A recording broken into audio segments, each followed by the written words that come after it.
Ravana had 10 heads. Not because he was a monster, because he had 10 different mental illnesses running at the same time. And he was a genius. He mastered all 4 Vedas.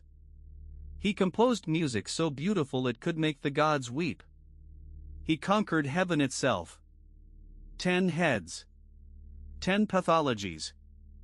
And every single one of them destroyed him from the inside out. Ravana performed tapasya for 10,000 years. He cut off his own heads one by one as offerings to Brahma, and each time, a new head grew back. Brahma was so impressed he granted Ravana near invincibility. But here's what no one talks about: each head that grew back came with a different flaw. The first head was narcissistic grandiosity, the belief that he deserved anything he wanted simply because he wanted it. That's the head that kidnapped Sita. Not out of love. Out of entitlement. The second was obsessive fixation. Once Ravana locked onto a desire, he could not redirect. He had a wife, Mandodari, who loved him completely. It didn't matter. The fixation on Sita consumed every other circuit.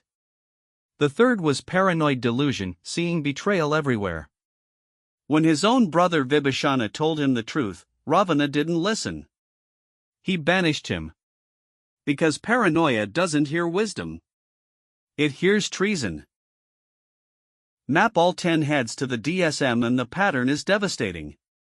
Head 1, Narcissistic Personality Disorder, Grandiosity, Entitlement, Zero Empathy. Head 2, Obsessive-Compulsive Fixation, Repetitive Intrusive Desire he cannot control.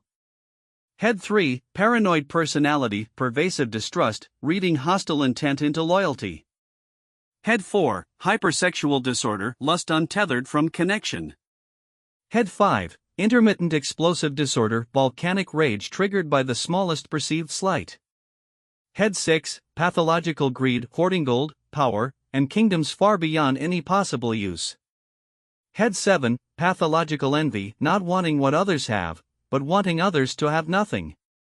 Head 8, Delusional Disorder, Grandiose Type, genuinely believing he was superior to the gods he'd already defeated. Head 9, Megalomania, the conviction that the rules of the universe didn't apply to him. Head 10, Self-Destructive Compulsion, the drive that pulled him toward the very war he knew he would lose. 10 heads. 10 textbook diagnoses. And the terrifying part? He was fully functional with all of them. He ran an empire. He composed symphonies. He performed miracles. Pathology doesn't prevent competence. It hijacks it. The tragedy of Ravana isn't that he was evil. It's that he was brilliant. He had the intellectual capacity of a sage and the emotional intelligence of a hurricane. Every head could quote scripture. None of them could practice self-awareness. And that's the lesson the myth has been screaming for 5,000 years. Intelligence without self-knowledge doesn't just fail, it creates a monster with 10 faces and zero insight. The heads don't cancel each other out. They amplify each other. Narcissism feeds the rage. The rage feeds the paranoia. The paranoia feeds the obsession. Each pathology becomes the fuel for the next.